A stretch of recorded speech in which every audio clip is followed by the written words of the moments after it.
Welcome viewer, I am Murugan S. This video tutorial describes how to uninstall Snap Camera in Windows. Right-click Start button, click Task Manager.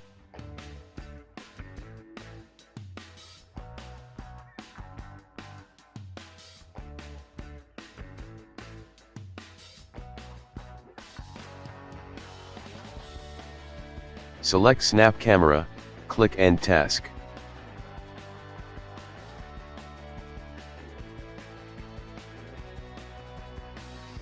Type Control Panel in Windows search bar, click Control Panel.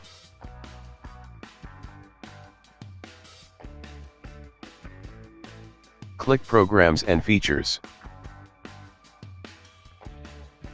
Select Snap Camera, click Uninstall.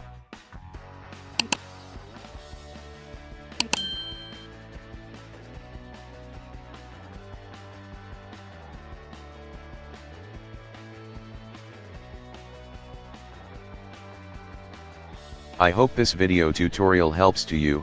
Please like, share and don't forget to subscribe my channel. Thank you very much.